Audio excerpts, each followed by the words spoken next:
para pepunden para sepuh wis kang murut ana ing kasedan jati. Kadang-kadang Kupara Pandhawa mbangun candhi ana ing Saptawarga. Yai kadangipun kakang. Kabar sing kaya mau bener apa ora mula pun kakang nyatakake ning ngarsaning Syadi adikku Yai Bathara Wisna.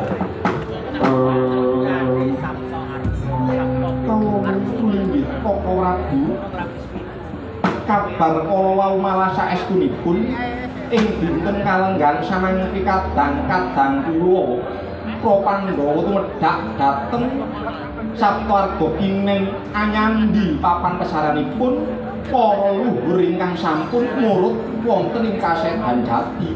Kala Rabu Allah Yai tadi kabar iku mau bener nyatane Yai nggih Koko Rabu malah ingkang rayi wonten ing kalenggan samangke ngawontenaken pasiliwakan ing mriku badhehan rembak perkawis kadang-kadang kula Prapandhawa jalaran kula nampi nawala saking kadang-kadang kula Pandhawa kula menika katuran rawuh dhateng Saptawarga Kineng Hanyeng Boyong menapa ingkang dados pakaryanipun inggih menika kadang-kadang kula Pandhawa Koko Rabu Ladala Yai dadi Syadi iki bakal tumedhak ana ing Saptawarga Wah yen kaya mangkung kakang uga nyengkoyong apa kang dadi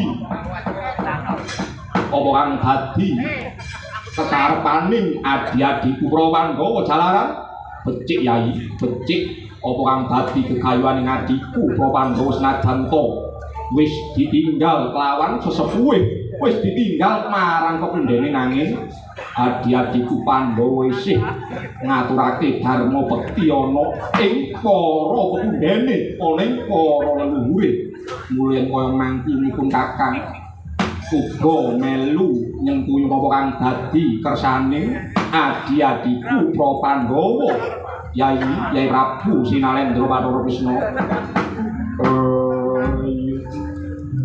Dereng petak anggenipun wawancara imbal wantana dereng dibaring rumulan ibarat yang muncang dereng abrit ngidu dereng tumiba ing paidon winyana sarumyak gumuru ing prawadya bala cingake wong cilik gegere wong njaba semraram wong kanca coba sira sumyak wong kanca ana caraku wong kanca ana daya ana dusta wong kanca nyak wong kanca iya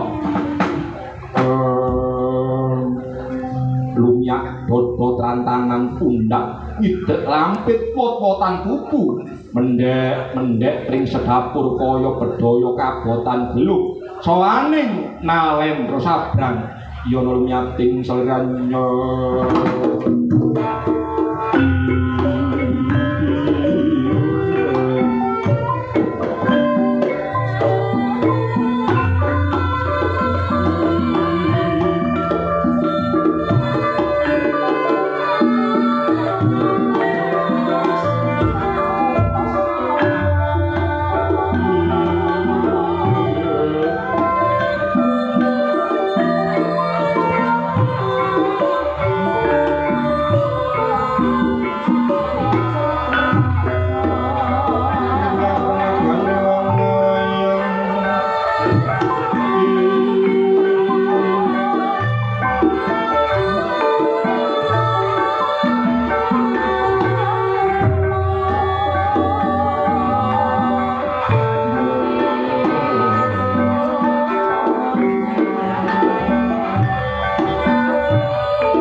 dhisik durung rampung anggene musuh lawan Rembag.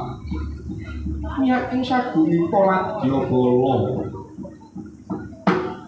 Kang marak wis ana ing ngarsaning ingsun dene yen netik saka sandang penganggone kaya salah sawijining nalendra.